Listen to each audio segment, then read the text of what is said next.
Namaste, Dr. Venkat Balmuri garu.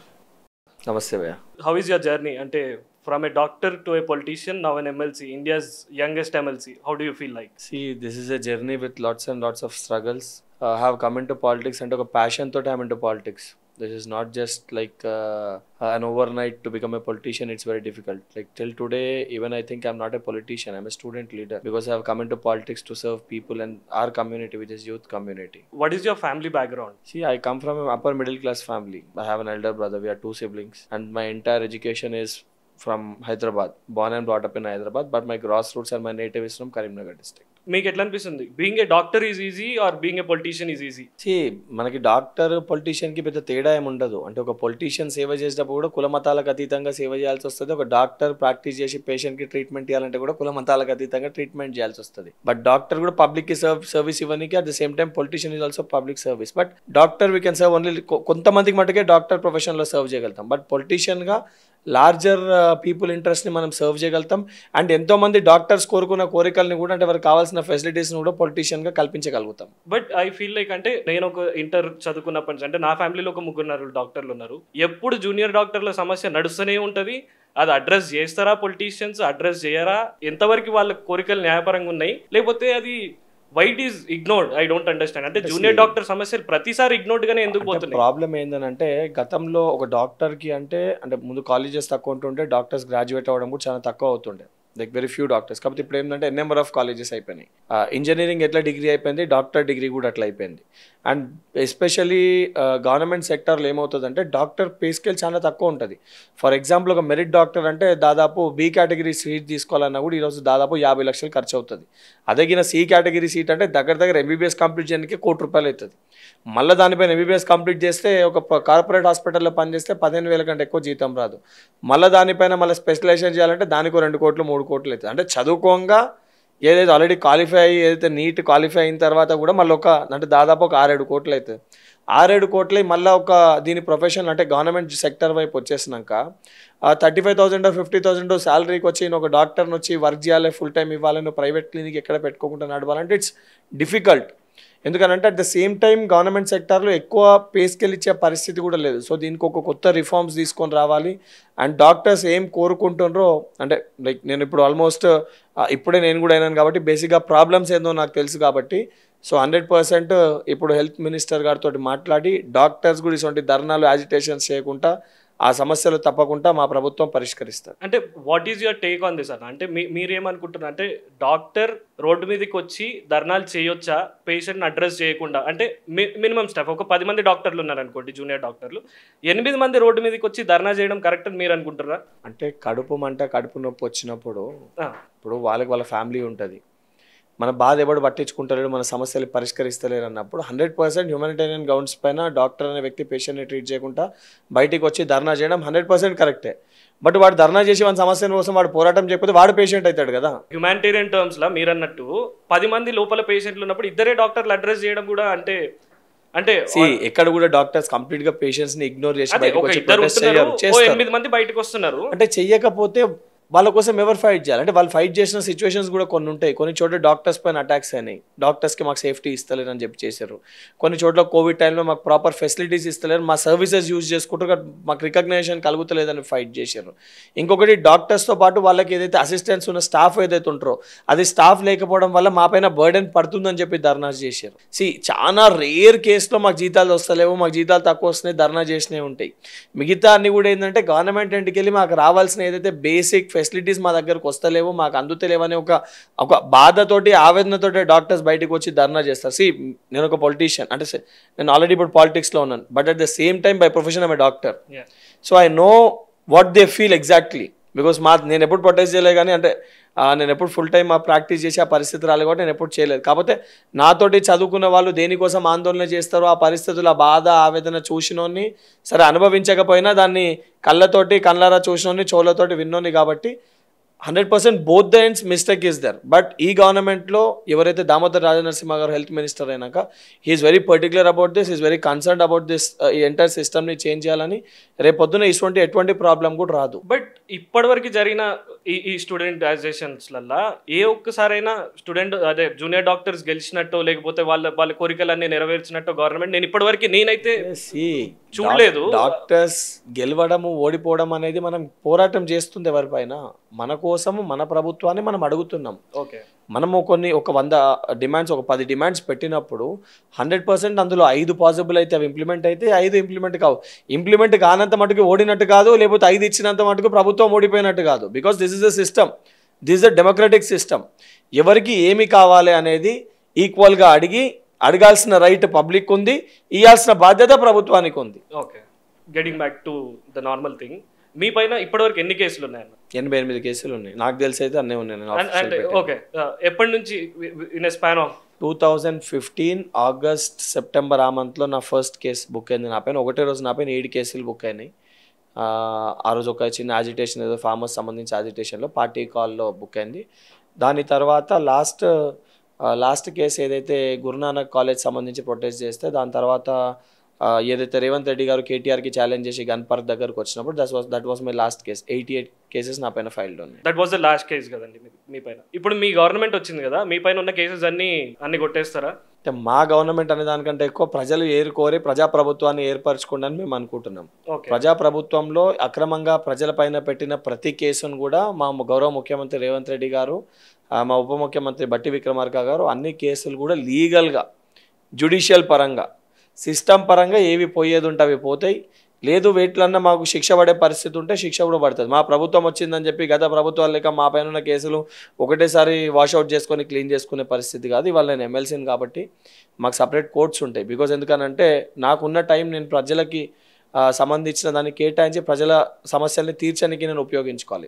So దానికి సంబంధించి cases అన్ని కూడా ఒక సింగిల్ కోర్టుకి ట్రాన్స్ఫర్ అయితే లీగల్గా ఏ రకంగా అయితే కేసులు కొట్టేస్తారో ఆ రకంగానే కొట్టేయడం జరుగుతుంది. అవన్నీ కూడా ఏం క్రిమినల్ కేసులు కాదు, లేకపోతే కొంతమంది కదా బయట వాళ్ళ సొంత లాభాల కోసమో లేకపోతే మా కుటుంబ ఆస్తి కోసమో అయిన కొట్లాట పెట్టిన కేసులు కావు.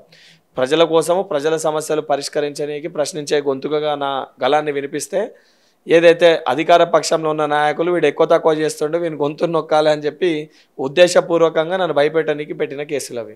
అంటే మీ దృష్టిలో మీరు లీగల్గా కొట్లాడినా నా పైన గవర్నమెంట్ ఊరికే కేసులు వేసింది అప్పుడున్న గవర్నమెంట్ బీఆర్ఎస్ ప్రభుత్వం మీరు అంటున్నారు. నేను అనుడు కదా, అది వాస్తవం. అది okay, me point of view అది. అంటే వాళ్ళ పాయింట్ ఆఫ్ వ్యూలో వేరే ఉండొచ్చు. అంటే అసెంబ్లీ నడిచేటప్పుడు అదే అనుకుంటున్నాను, నేను చెప్తున్నా.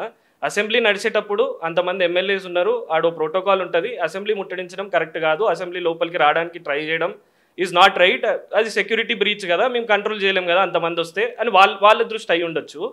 ఇప్పుడు చెప్తాను, ఒక విద్యార్థి ఒక మారుమూల పల్లె తాండకెళ్ళి వచ్చి వాళ్ళ తల్లి పుస్తలు అమ్మి పైసలు తెచ్చి ఖర్చు పెట్టి చదివించుకుంటా, సగం పైసలు ఫీజు రియంబర్స్మెంట్ వస్తే సగం పైసలు మాకున్న ఆస్తి నమ్మన్న నా కొడుకుని ప్రయోజకుని చేసుకోవాలని చెప్పి 4 సంవత్సరాలు తల్లిదండ్రులు ఇద్దరు కష్టం చేస్తూ వాళ్ళ పిల్లగాన్ని చదివించుకుంటూ వాళ్ళు 2 పూటలు తిని 1 పూట పస్తులుండి కొడుకు 3 పూటలు తినాలని చెప్పి తల్లిదండ్రులు తాపత్రయపడి చదివిస్తే అసొంటి పిల్లగానికి 4 సంవత్సరాలు కంప్లీట్ అయినాక గవర్నమెంట్ చెల్లించాల్సిన ఫీజు చెల్లిస్తలేదు, గవర్నమెంట్ ఇవ్వాల్సిన ఫీజు రియంబర్స్మెంట్ ఇస్తలేదు అని చెప్పి ఆ పిల్లగానికి సర్టిఫికేట్ రాక ఆ తల్లిదండ్రులు బాధపడుతూ ఆ తల్లిదండ్రులను చూస్తూ ఆ విద్యార్థి ఆత్మహత్య చేసుకుంటే కూడా ప్రభుత్వం పట్టించుకోకపోతే, అసొంటి ప్రభుత్వంలో ఉన్న ఎమ్మెల్యేలు అసెంబ్లీలో ఉండి బయటికి రాకపోతే మరి వెళ్ళి వాళ్ళ ఒక తప్పిదాన్ని ఎత్తి చూపించాల్సిన బాధ్యత విద్యార్థి సంఘ నాయకుల నా పైన ఉండదా?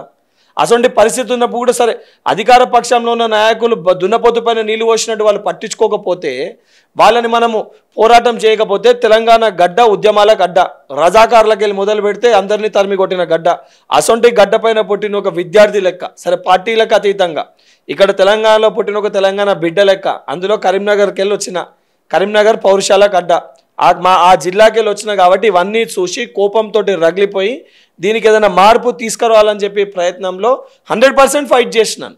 ఎందుకంటే న్యాయపరంగా పోయి అపాయింట్మెంట్లు అడుగుతూ ఇస్తలేరు, రిప్రజెంటేషన్లు ఇస్తే పట్టించుకుంటలేరు, కలిసే ప్రయత్నం చేస్తే అడ్డుకుంటున్నారు. 100% ప్రొటెస్ట్ చేయాల్సి వస్తుంది. ధర్నా చౌక్ చేద్దామంటే ధర్నా చౌక్ ఎత్తేసారు. సో ఏవీ లేనప్పుడు ఆఖరి స్టేజ్ ఏముంటుంది, ఫైట్ చేయాల్సి వస్తుంది. అదే చేసినాము. దాన్ని తప్పంటే ప్రజాస్వామ్యంలో పోరాటం చేయడాన్ని తప్పు అని అంటే అసలు మనకు స్వాతంత్రం వచ్చేదే, స్వాతంత్రం తెచ్చుకుందే రైట్ టు ఫ్రీడమ్. ఆ ఫ్రీడమ్నే గుంజుకునే ప్రయత్నం చేస్తే 100% తిరగబడతాము, పోరాడతాము, అవసరమైతే తరిమి కొడతాం. ఇప్పుడు మీరు ఎమ్మెల్సీ దాకా అయినారు కదన్న, మీరు ఎమ్మెల్సీ ఇవాళ ఎమ్మెల్సీ ఉన్నారు, ఆ రోజు పోలీసు వాళ్ళు మీతో బిహేవ్ చేసేది వేరే ఉండొచ్చు. ఇప్పుడు మీకు 2+2 సెక్యూరిటీ ఇచ్చిన పోలీసు సేమ్ పోలీస్ వ్యవస్థనే ఇచ్చినది. ఇప్పుడు ఒకటి, నాకు ఎక్కడ పోలీస్ సిస్టమ్ పైన కోపం లేదు, because they are end of the day వాళ్ళు ఆన్సరబుల్ టు ద గవర్నమెంట్ ఏం చెప్తుంది వాళ్ళ సిస్టమ్ అది ఫాలో అవ్వాలి. యాక్చువల్గా పోలీస్ వ్యవస్థ అనేది ఇండిపెండెంట్గా ఫంక్షన్ చేయాలి. గవర్నమెంట్ ఎక్కడ కూడా పోలీస్ సిస్టమ్ పైన మా రైట్ ఉండాలి, మా పట్టు ఉండాలి, మేము చెప్పినట్టు నడవాలని అనుకోవద్దు. అది యాక్చువల్ సిస్టమ్. కానీ అదృష్టమో దురదృష్టవశాతము గత ప్రభుత్వము కల్వకుంట్ల చంద్రశేఖరరావు గారు హోంమంత్రి ఉన్నాడనే సంగతి కూడా మర్చిపోయి తానే హోంమంత్రి, తానే విద్యాశాఖ మంత్రి, తానే ఆర్థిక శాఖ మంత్రి, అదొక రాజు పాలన లెక్క, రాజరిక పాలన లెక్క, తను ఒక రాజు, తన కొడుకు యువరాజు, కవిత యువరాణి, హరీష్ రావు కోశాధికారి, మిగతా మంత్రివర్గంలో ఉన్నంత సామంత రాజుల లెక్క రాజు ఆజ్ఞాపిస్తే యువరాజు ఆమోదిస్తే యువరాణి ఓకే అని అంటే కోశాధికారి ఓకే అని సభలో చేసిన విధంగా తెలంగాణ రాష్ట్రాన్ని పరిపాలించినప్పుడు దాంట్లో కొంతమంది పాపం పోలీస్ వ్యవస్థలు ఉన్న వాళ్ళు కూడా వాళ్ళకు ఉన్న వ్యక్తిగత ఏదైతే వాళ్ళని ఇబ్బంది పెడతారో, ట్రాన్స్ఫర్లు చేస్తారో, వీళ్ళు చెప్పిన మాటలు చేయకపోతే వాళ్ళని కేసులు పెడతారనే భయానికి ఆ ఒత్తిడిలో వాళ్ళు మా పైన కేసులు పెట్టే ప్రయత్నం చేసిరు తప్ప మాకేమైనా భూ పంచాయతీలా లేకపోతే వాళ్ళతో ఏమైనా మాకు అన్నదమ్ముల పంచాయతీలా? మీరు చెప్పిన ఆన్సర్ ప్రకారం అంటే ప్రీవియస్ ఇంటర్వ్యూలో షామీర్పేట అవతలు తీసుకొని మిమ్మల్ని ఎన్కౌంటర్ కూడా చేసే ప్లాన్ ఏదో తెలంగాణ ప్రభుత్వం అప్పుడున్న ప్రభుత్వం చేసిందని మీరు చెప్పినారు. అంటే అది అగైన్స్ట్ కదా, అంటే మీరు చెప్పేదాని ప్రకారం పోలీస్ వ్యవస్థ పైన నాకేం కోపం లేదు, దురుద్దేశం ఏం లేదు అంటున్నారు. చిన్న ఎగ్జాంపుల్ చెప్తా భయ్య. ఇప్పుడు నన్ను తీసుకొని వెళ్ళి అదృష్టవశాతం ఏదో అదై ఆ అసెంబ్లీలో మా బట్టి గారు వెంకట ఇట్లా పోయిందని చెప్పి క్వశ్చన్ చేస్తే తీసుకొచ్చి సైఫాబాద్ పోలీస్ స్టేషన్లో పెట్టిరు. అదే టైంకి ఒక అడ్వకేట్ వచ్చి చూసి గుర్తుపట్టి బయటికి వచ్చి మొత్తం అందరూ వచ్చి నన్ను గుర్తుపట్టి పట్టుకోరు. ఇది నేను ఈరోజు బయటకు వచ్చి చెప్పిన కాబట్టి నమ్మిరు. ఇదే ఇంకో రకంగా స్టోరీ అయితే ఏముంటుంది, వాళ్ళు పట్టుకపోయినరు, ఓ 36 గంటలు అయిపోయింది, రాత్రి 12 1 గంటకో నేను పో అని అంటారు. ఫర్ ఎగ్జాంపుల్ వెనకకెళ్ళి కొట్టేస్తారు. ఏదో వేరే కేసులో దొరికిన ఆ పొట్లాలు ఈ పొట్లాలు తెచ్చి ఇలా పెట్టేసి వెంకట్ మా పైన అటాక్ చేసే ప్రయత్నం చేసిండు, మమ్మల్ని కొట్టిండు, మేము సెల్ఫ్ ప్రొటెక్షన్లో కొట్టేసినాం అనుకోరు. అప్పుడు దానిలో ఉంటుంది ఇది వాస్తవమా కాదా అని చెప్పి న్యూస్ ఛానల్లో దీంట్లో 2 యాంగిల్స్ నడుస్తుంది. కానీ దానివల్ల బాధపడేది ఎవరు? నా కుటుంబము. దానివల్ల నష్టపోయేది ఎవరు? నన్ను నమ్ముకున్న నా విద్యార్థులు ఎవరైతే ఉన్నారో, నన్ను నమ్ముకున్న నాతో పాటు ఉన్న యువకులు, దానితో పాటు నేను సమస్యలు పరిష్కరిస్తా అని చెప్పి నమ్మిన నా యువకులం, వాళ్ళు నష్టపోతారు. ఇప్పుడు ఈరోజు బయటికి వచ్చినా కాబట్టి నేను చెప్పగలిగిన. ఇదే ఈ రకంగా ఉంటే అవి నిజంగానే వెంకట్ తప్పు చేసిండేమో, అంత కోపం ఎక్కువ ఉండే కదా, ఆ కోపం దానివల్లనే ఉందేమో, అది ఇదేమో చేస్తాడేమో అని చెప్పని సెకండ్ వ్యూ కూడా ఉంటుంది. అండ్ ఇవాళ కూడా నేను ఏది చెప్పినా నమ్ముతారు అంటే టుడే ఈరోజు నాది ఒక సక్సెస్ స్టోరీ కూడా నన్ను నమ్ముతారు. ఇదే హుజరాబాద్ ఉప ఎన్నికల్లో నేను ఓడిపోయిన తర్వాత నేను ఇట్లా మాట్లాడితే ఓడిపోయిన పిచ్చోడు చూడు ఎట్లా మాట్లాడుతున్నారు అని అంటారు. ఈరోజు నేను ఎమ్మెల్సీ అయినా నా పార్టీ నన్ను గుర్తించి నాకు పదవి ఇచ్చింది కాబట్టి నేను చెప్పింది వినే పరిస్థితి ఉంది. ఓకే, మీకు ఈ ఎమ్మెల్సీ పదవి కేవీపీ రామచంద్రరావు గారు ఉండడం వల్ల వచ్చిందని ఒక జనరల్ పబ్లిక్ టాక్ ఉంది. కేవీపీ రామచంద్రరావు గారు ఏ పార్టీ? కాంగ్రెస్ పార్టీ. తప్పేముంది ఉంటే? సరే వాళ్ళు అన్నది అనుకున్నాం, ఉంటే తప్పేముంది?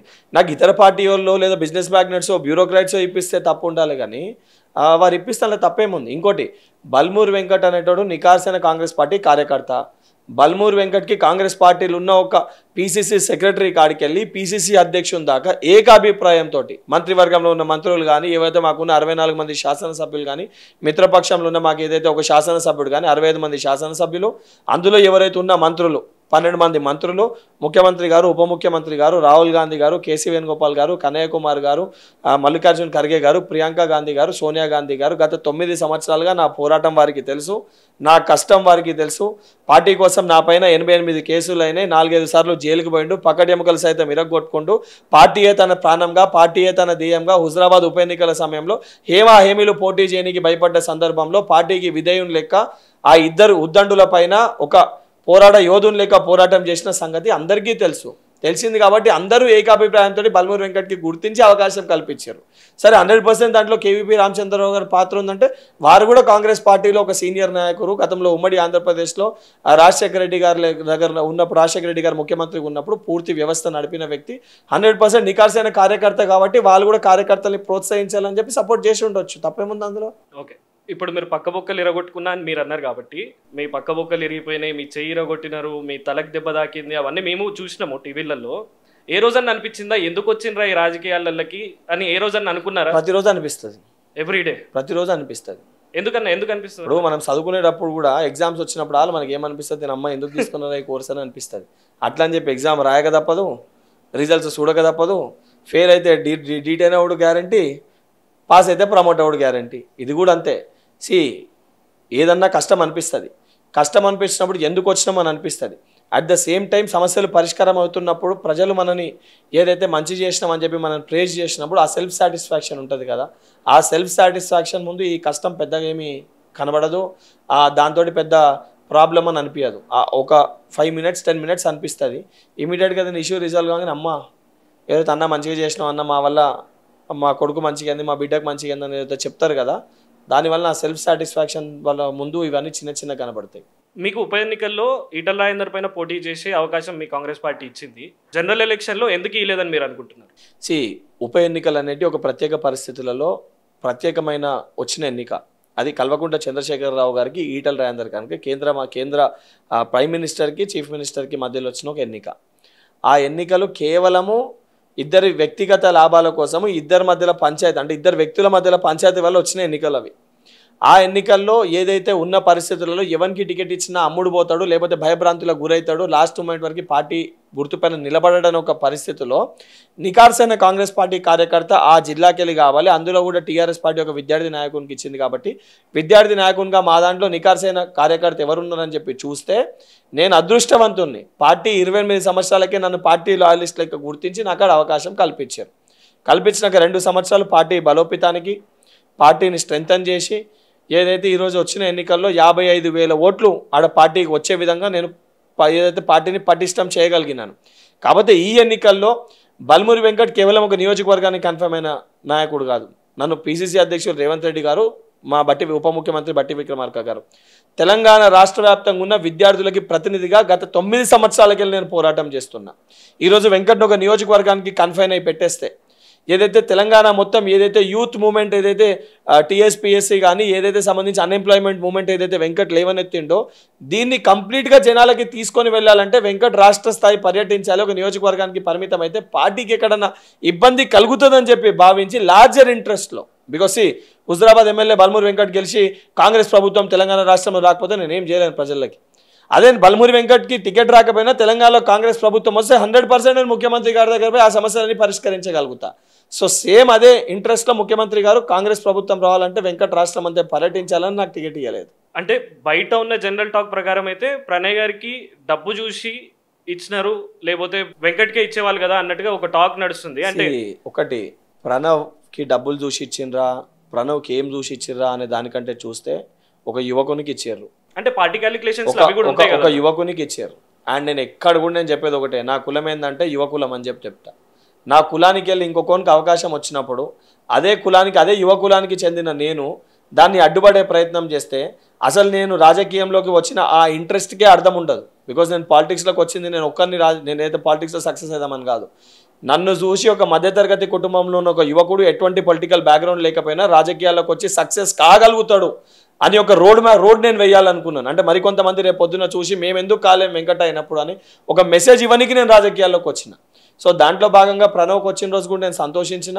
అండ్ తప్పనిసరిగా పార్టీ సమయం వచ్చినప్పుడు పార్టీ అధికారంలోకి వస్తే నన్ను గుర్తిస్తుందని ఒక సంపూర్ణ విశ్వాసం నాకు ఉండే. అంటే అదే జరిగింది. మీరు సంతోషించిన అని చెప్తున్నారన్నా, ఒక మీడియా ఛానల్ మీకు కాల్ చేసినప్పుడు వెంకట్ నీకు టికెట్ రాలేదు కదా అని ఒక రఘు అని నేను అనేక సందర్భాల్లో చెప్పిన. ఇప్పుడు 10వ తరగతిలో ఉన్నప్పుడు జనరల్ అప్పర్ మిడిల్ క్లాస్ ఫ్యామిలీలు ఏమనిపిస్తుంది, ఆ స్పోర్ట్స్ బైక్ కావాలి అని అనిపిస్తుంది. ఎందుకంటే పైసలు కొని అదేదో కూడా పెట్టి పెద్ద స్కూళ్ళల్లో వేస్తారు. ఆ పెద్ద స్కూల్లో పెద్ద పిల్లలు ఉంటారు, వాళ్ళు 10th క్లాస్కే బైక్ కొనుక్కుంటారు. మనకు కూడా బైక్ కావాలని అనిపిస్తుంది. సరే మన ఇంట్లో బైక్ కొనియలేక కాదు, బైక్ కొని అని చెప్పి తల్లి అంటది. మనకు బాధ అనిపిస్తుంది మొదట్లో, అమ్మ నాకు ఎందుకు కొనిస్తలేరు బైక్ అని చెప్పని అనిపిస్తుంది. కానీ తల్లి ఎందుకు కొనియదు, బైక్ కొనిస్తే నా కొడుకుకి యాక్సిడెంట్ అవుతుంది అని చెప్పి కొనియదు. మొదట్లో మనకు బాధ అనిపించినా తర్వాత తల్లి చేసింది కరెక్ట్ అని అనిపిస్తుంది కదా. సో ఇమీడియట్గా టికెట్ రానప్పుడు 2 సంవత్సరాలకి వెళ్ళి కష్టకాలంలో ఉన్న టికెట్ రాలేని బాధ అనిపిస్తుంది. కానీ ఆ బాధ కోపం లెక్క మారదు. తర్వాత ఆలోచించి ఆ జ్ఞానం ఉంది, ఆలోచించి ఆ సిస్టమ్ ఉంది కాబట్టి తెలుసుకొని 100% పార్టీ ఏదో ఒకటి చేస్తుందో. నా 1 ఇయర్ ఒక రోజు డిస్టర్బ్డ్ ఉంటే తర్వాత నెక్స్ట్ డేకి వెళ్ళి నార్మల్ పార్టీ కార్యక్రమాల్లో నా పని నేను చేసుకున్నాను. ఆ 2 days ఎప్పుడన్నా అనిపించిందా అన్న, నేను అంటే మీరు వెల్మ సామాజిక వర్గానికి చెందిన వాళ్ళు కదా, నేను కేసీఆర్తో కలిసి ఉన్న అయిపోయేది, ఎందుకు ఈ రెడ్డోళ్ళతో పొత్తు పెట్టుకున్నా, రేవంత్ రెడ్డి ఏమో పీసీసీ ప్రెసిడెంట్ అయ్యిండు, రేపు సీఎం అవుతాడు కావచ్చు, నా క్యాస్ట్ ఈక్వేషన్స్ ప్రకారం నేను అట్టున్నా అయిపోయేది. సరే ఎవరో ఎవ్రీ సెకండ్ గాయో థర్డ్ గాయో మీ ఫ్యామిలీలో కేసీఆర్కి రిలేటెడ్ అయి ఉంటాడు, అరే రారా వెంకట్ వచ్చేసి మన పార్టీ ఉంది, నువ్వు వాళ్ళతో ఎందుకు ఇది అది అని ఎప్పుడో మీకు ఎవరో ఒకరు చెప్పుంటారు, పెద్ద మనుషులు ఎవరో తాతలో ఎవరో ఒకరు చెప్పుంటారు కదా, అప్పుడు మీకు ఏమన్నా అనిపించింది అట్లా? నేను కాంగ్రెస్ సిస్టంలా టీఆర్ఎస్ పార్టీ వెల్మా పార్టీ కాదు, కాంగ్రెస్ పార్టీ రెడ్డి పార్టీ కాదు. ఫస్ట్ థింగ్, కాంగ్రెస్ పార్టీకి తెలంగాణ చిత్రపటాన్ని ఆవిష్కరించింది doctor T Purushottam Rao Velama. Vengal Rao garu chief minister లెక్క సర్వ్ చేసిరు వెల్మ. టీపీసీసీ అధ్యక్షులు సత్యనారాయణరావు గారు వెల్మ. జువ్వాడి చొక్కారావు గారు మంత్రి ఉండే. దాంతోపాటు ఏదైతే అనేక మంది హేమీలు కాంగ్రెస్ పార్టీలో ఏదైతే వెల్మ సామాజిక వర్గానికి సంబంధించి కాంగ్రెస్ పార్టీలో పనిచేసారు. అంటే మీరు క్యాస్ట్ పరంగా చెప్తున్నా, అట్లా అని చెప్పి రెడ్డిస్ కాంగ్రెస్ పార్టీకి చేయలేదని కదా, అనేక మంది పెద్ద నాయకులు ఉన్నారు. కానీ అన్నిటికంటే ముఖ్యంగా బల్మూరి వెంకట్ ఒక వెల్మ సామాజిక వర్గానికి కన్ఫైన్ అయ్యి ఏ రోజు పనిచేయలే. బల్మూరి వెంకట్ ఎక్కడ కూడా మాట్లాడినా నీ కులం ఏంది అని అంటే యువ కులమే నా కులం అని చెప్పి చెప్తా, నా మతం విద్యార్థుల మతం అని చెప్పి నేను చెప్తాను. బికాస్ మనం born and brought up in Hyderabad is a mixed culture. హైదరాబాద్లో మనం ఈ పోయినప్పుడు నీ కులం ఏందని ఎవరు అడగరు, నీ మతం ఏందని ఎవరు అడగరు. 3 భాషలు మాట్లాడతాము, అందరం కలిసిమెలిసి ఉంటాము. మనకు దాంతోపాటు నేను మా రూట్స్ వచ్చేసి మారుమూరు పల్లెలకి వెళ్ళి వచ్చిన. మారుమూరు పల్లెలు ఎట్లుంటుందంటే కుల మతాలకు అతీతంగా వరుసలతోటి పిలుచుకుంటారు, అత్తమ్మ మామయ్య బావయ్య అల్లుడు. అసొంటి ఒక సిస్టమ్కి వెళ్ళి నేను వచ్చిన కాబట్టి ఎప్పుడు కూడా నా సామాజిక వర్గం ఇది, నా సామాజిక వర్గం వాడు ముఖ్యమంత్రి ఉన్నాడు. నేను ఒక పార్టీ సిస్టమ్, రాహుల్ గాంధీ గారి విధానం నచ్చి నేను ఎన్ఎస్ఐలో ఎన్నికోబడ్డ రాష్ట్ర అధ్యక్షుడు, ఎలక్టెడ్ సిస్టంలో నేను ఎలక్ట్ అయిన స్టేట్ ప్రెసిడెంట్ని. ఆ అవకాశం ఎవరిచ్చారు, ఆ సిస్టమ్ ఎవరిచ్చారు? కాంగ్రెస్ పార్టీ ఇచ్చింది. అంటే సామాన్యమైన విద్యార్థి కూడా ఎన్నికల్లో పోటీ చేసే అవకాశం ఇచ్చారు కాబట్టి నేను ప్రూవ్ చేసుకోగలిగిన. సో ఆ అవకాశం ఇచ్చే పార్టీ నాకు నచ్చి, ఆ సిస్టమ్ నాకు నచ్చి, ఏదైతే కాంగ్రెస్ పార్టీలో సంబంధించి కాంగ్రెస్ పార్టీ ఐడియాలజీ నచ్చి నేను కాంగ్రెస్ పార్టీలో జాయిన్ అయినాను. వ్యక్తుల కోసం నేను ఏ రోజు పనిచేయలే. నేను మొదటికెళ్ళి కూడా హస్తం గుర్తు కోసం పనిచేసిన, రేపు పొద్దున చచ్చే వరకు కూడా అదే హస్తం గుర్తు కోసం పనిచేస్తా. నాకు నచ్చిన వ్యక్తులు ఒకరిద్దరు కాంగ్రెస్ పార్టీ విడిచి వెళ్ళిపోయినా, పార్టీలు ఉన్నంత వరకే వాళ్ళు నాకు నచ్చే వ్యక్తి, వాళ్ళతో ఉంటా. పార్టీ మారిందంటే శత్రువు లెక్కనే చూస్తా, మళ్ళీ పార్టీలో ఉన్న వ్యక్తితోటే తిరుగుతా. ఇది నా సిస్టమ్, ఇది నా ఫిలాసఫీ. వెంకటన్న కడుపు నిండిపోయింది అన్న, ఇప్పుడు మరి అద్దంకి దయాకర్ సంగతి? వెంకటన్న కడుపు నిండిందని మీరు అనుకుంటుర్రు. వెంకటన్నకి ఒక పెద్ద బాధ్యత పెట్టి ఈరోజు నాలో భయం పెరిగింది. నాపై ఏదైతే బాధ్యత పెట్టిర్రో ఆ బాధ్యతని మరికొంతమంది నాతోటి పనిచేసిన బల్మూరి వెంకట్, ఈ పోరాటం అంతా చేసింది బల్మూరి వెంకట్ ఒకటి కాడు. ఈ పోరాటం అంతా చేసింది ఎన్ఎస్యూ ఒక ఆర్గనైజేషన్. ఎన్ఎస్యూ ఆర్గనైజేషన్కి బల్మూరి వెంకట్ రాష్ట్ర అధ్యక్షుని కూడా నాకు అవకాశం వచ్చింది. కానీ నా కింద ఎంతోమంది, వందలాది మంది ఎన్ఎస్యూ సైనికులు ఉన్నారు, పనిచేసిన వాళ్ళు. కొంతమంది నాతోటి పనిచేసి ఈరోజు యువజన కాంగ్రెస్లో ఉన్నారు. వాళ్ళందరినీ సముచిత స్థానం కల్పించిన రోజు 100% బల్మూరి వెంకట్ కడుపు నిండుతుంది. అప్పటి వరకే బల్మూరి వెంకట్కి ఇంకా ఆకలి ఉంటుంది. అండ్ అద్దంకి దయాకర్ గారి విషయానికి వస్తే, అద్దంకి దయాకర్ అన్న నాకంటే మేధావులు, తెలంగాణ ఉద్యమ సమయంలో క్రియాశీలక పాత్ర పోషించారు. సరే, ఈ రోజున్న పరిస్థితుల రీత్యా యువకుల వల్ల కాంగ్రెస్ ప్రభుత్వం వచ్చింది కాబట్టి వాళ్ళకి ప్రతినిధి ఒకరు ఉండాలని చెప్పి నాకు అవకాశం ఇచ్చారు. అద్దంకి దయాకర్ అన్నకి ఇంకొక పెద్ద అవకాశం, ఇంకొక సముచిత స్థానం తప్పనిసరిగా పార్టీ కల్పిస్తుంది. ఆ కల్పించడానికి పార్టీని ఇప్పియమని చెప్పి పోరాటం చేసే అంత పెద్ద వ్యక్తిని కాదు, కానీ ఇవ్వాల్సిందే అని చెప్పి విజ్ఞప్తి అయితే తప్పనిసరిగా నా వంతుగా నేను చేస్తూనే ఉంటా వచ్చేవరకు. ఇప్పటివరకు 3 అవకాశాలు వచ్చినాయి, 3 పోయింది కదన్న. మీతో పాటుగా ఎమ్మెల్సీ ఇస్తామన్నారు. ఎక్కడన్నా కూడా పార్టీ నాయకులు ఎవరు అని చెప్పిర్రా? రాష్ట్ర నాయకత్వం కానీ కేంద్ర నాయకత్వం మీడియాలో వచ్చే స్పెక్యులేషన్స్ పట్టుకునే కదా.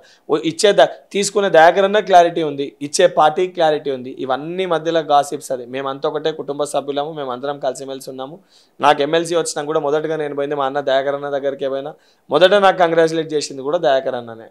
అన్న కోమటిరెడ్డి రాజగోపాల్ రెడ్డి గారిని మీది పేమెంట్ సీటు, నాది మెరిట్ సీట్ అని మీరు అన్నారు కదా, దానిపైన మీద ఏదైనా వివరణ ఉందా? అంటే ఒకటి, రాజగోపాల్ అన్న ఎప్పుడైతే రాజగోపాల్ అన్నని విపరీతంగా నేను అభిమానిస్తుండే, రాజగోపాల్ అన్న నేను ఒక సొంత అన్న లెక్క భావిస్తుండే. వెంకటరెడ్డి అన్న, రాజగోపాల్ రెడ్డి అన్న కష్టకాలంలో పార్టీ విడిచి వెళ్ళిపోయినప్పుడు 100% నాకు కోపం వచ్చి రాజగోపాల్ అన్న ఒక ప్రెస్ మీట్లో బల్మూరి వెంకట్కి 3000 ఓట్లు వచ్చినాయి హుజరాబాద్ ఎన్నికల్లో అని చెప్పి మాట్లాడాడు. ఆయన హుజరాబాద్ ఎన్నికల ప్రచారానికి రాలే, నేను అనేక సార్లు అడిగినప్పుడు కూడా రాలే. నాకు కోపం ఉండే 100%. నేను చెప్పిన అవును నాకు 3000 ఓట్లు వచ్చినాయి, కాబట్టి నేను సొంతంగా రాజకీయాల్లోకి వచ్చినాను 100% నేను అన్నాను. ఎప్పుడైతే మళ్ళీ రాజగోపాల్ అన్న ఆయన చేసింది తప్పు అని చెప్పి భావించి మళ్ళీ లేదు కాంగ్రెస్ పార్టీని గెలిపించుకోవాలి, ఇది మన పార్టీ అని చెప్పి మళ్ళీ నమ్మి బీజేపీ పార్టీకి వెళ్ళి మళ్ళీ తిరిగి కాంగ్రెస్ పార్టీలో వచ్చినప్పుడు 100% వారే తప్పు ఒప్పుకొని ఇల్లు వచ్చినప్పుడు నేను స్వాగతించినాను. మాకేం పంపకాల పంచాయతీ కాదు కదా. ఇప్పుడు అదే రాజగోపాల్ అని ఇప్పుడు కలబడితే అవును నేను అన్న ఆ రోజు పార్టీ మారినప్పుడు 100% అన్న, I stick to my words.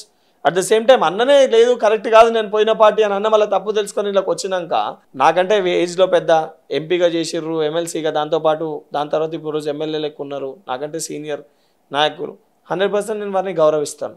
Next ఎన్ఎస్యుఐలో me position ఎవరు తీసుకుంటే బాగుంటుందని మీరు అనుకుంటున్నారు? అంటే మీరు చూసుంటారు కదా juniors. As a state president నా ఆర్గనైజేషన్లో జిల్లాకి ఒకరు రాష్ట్ర అధ్యక్షుడు అయ్యే కేపబిలిటీ ఉన్నోళ్ళు ఉన్నారు. సో సోషల్ జస్టిస్ ప్రకారము నేను ఒక 10 నేమ్స్ రిఫర్ చేసి నా బాధ్యతగా అంటే అవుట్ గోయింగ్ ఎన్ఎస్యూ స్టేట్ ప్రెసిడెంట్గా ఆ పేర్లు అనేవి నేను మా NSU all India president Varun Chaudhary గారికి, అదేవిధంగా NSU all India incharge Kannaiya Kumar గారికి ఆ నేమ్స్ రిఫర్ చేస్తాను. So party to decide.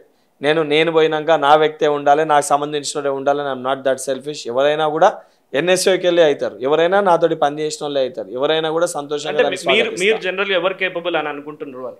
ఎన్ని రోజులు మీతో కలిసి పనిచేసిన జిల్లాకి ఒకళ్ళు ఉన్నారు, 30 జిల్లాల్లో 33 జిల్లాల్లో 33 మంది ఉన్నారు కేపబుల్ ఉన్నారు. హైదరాబాద్ రంగారెడ్డిలో ఇద్దరు ముగ్గురు ఉన్నారు.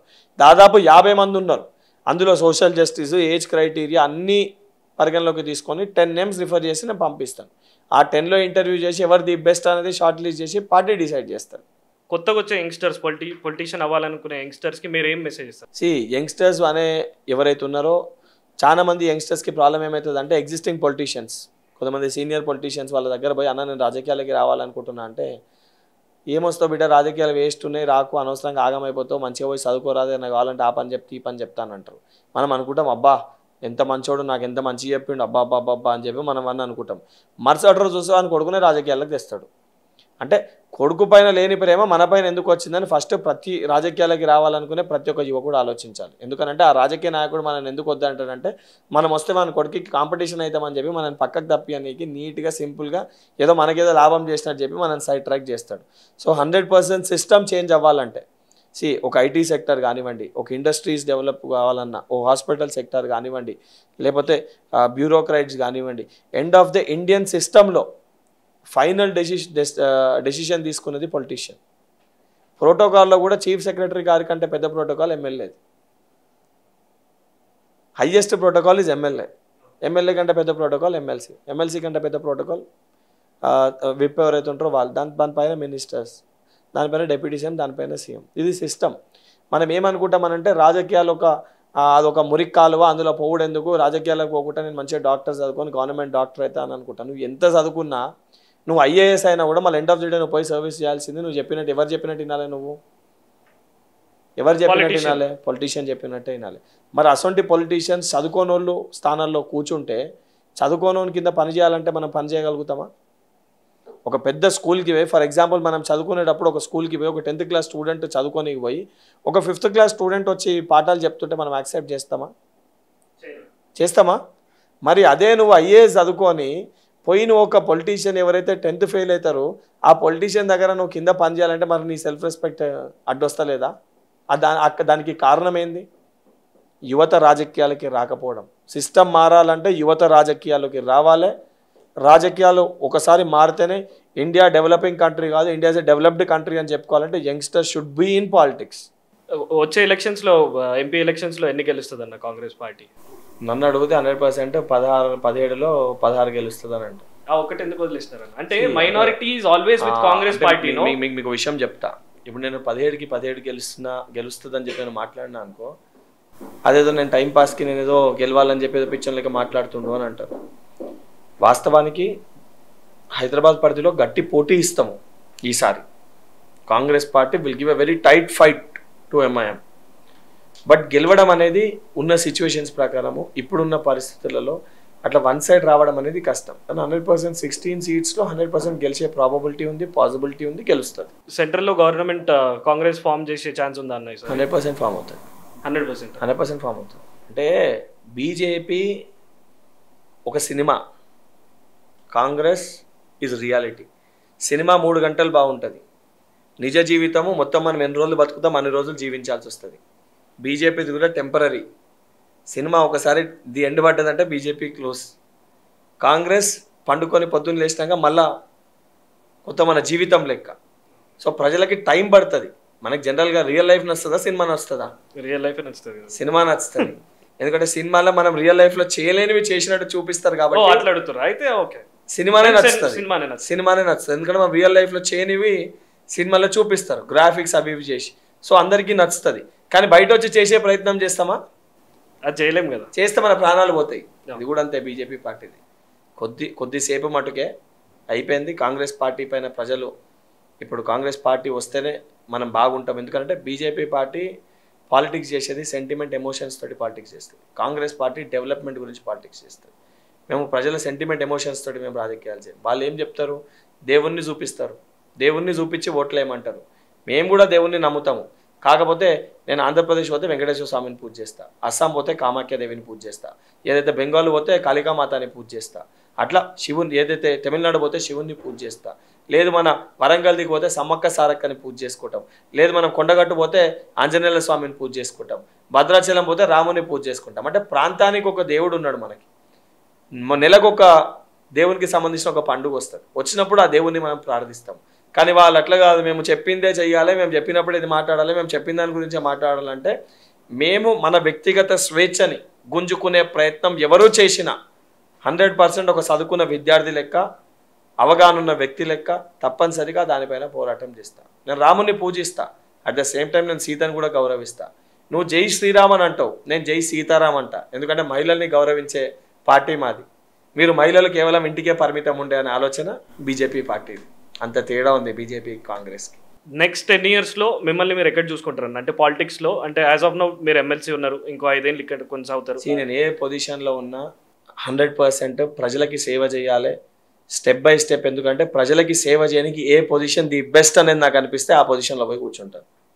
కూర్చోవాలని ఆలోచనతో ఉంటాను, కూర్చుంటాను కూడా. I have that confidence. అంటే కొందరు రాజ్యసభ ఎంపీ కావాలని ఉంటుంది, లేకపోతే పెద్దల సభ. మీరు ఆల్రెడీ ఇప్పుడు ఎమ్మెల్సీ పెద్దల సభలోనే ఉన్నారు, కాకపోతే మీకు ఎంపీ అవ్వాలని ఉందా, లేకపోతే ఇంకేదన్నా? అవకాశం అనేది ఎప్పుడు ఎక్కడ ఎట్లా వస్తే అవకాశాన్ని ఉపయోగించుకోవడమే యువకుని లక్షణం. నాకు ఇది వస్తేనే పోటీ చేస్తా, నాకు ఇది వస్తేనే నిలుచుంటా అని చెప్పి మనం ఆలోచిస్తే మంచిగా ఉంటే ఎంపీ అవకాశం వస్తుంది. మంచిగా లేకపోతే మళ్ళీ కార్పొరేటర్ పోటీ చేయాల్సిన పరిస్థితి వస్తుందేమో. ఇంకా మంచిగా ఉంటే ఎమ్మెల్సీఏ మినిస్టర్ అవుతాం. అసలు ఇంకా పరిస్థితి బాగాలేకపోతే ఊరికి పోయి జెడ్పీటీసీ పోటీ చేసే పరిస్థితి ఉంటుంది. ఏ పరిస్థితి వచ్చినా పరిస్థితికి భయపడకుండా ఆ పరిస్థితిని ధీటుగా ఎదుర్కొని దాంట్లో నెగ్గి మన స్థానంలో మనం కూర్చున్నప్పుడే అది యువకుని లక్షణం. ఆ లక్షణం ఎప్పుడు కూడా నాలోకి వెళ్ళి పోదు. ఆ లక్షణంతో ఈరోజు ఇంత బలంగా ఈరోజు ఈ స్థాయికి రాగలిగిన 100% నేను ఏ సిస్టంలో ఉన్నా టాప్ పొజిషన్, ఆ సిస్టంలో టాప్ పొజిషన్లో నేను చచ్చిపోయి ఒక రోజు ముందన్నా తప్పనిసరి కూర్చుంటాను. నాకైతే మీరు డాక్టర్ కాబట్టి హెల్త్ మినిస్టర్ అవ్వాలి, ఎప్పటికైనా డాక్టర్స్కి ఉన్న సమస్యలు తీర్చాలని నేను అనుకుంటున్నా. థ్యాంక్ యూ అన్న, thanks for being with us. Thank you.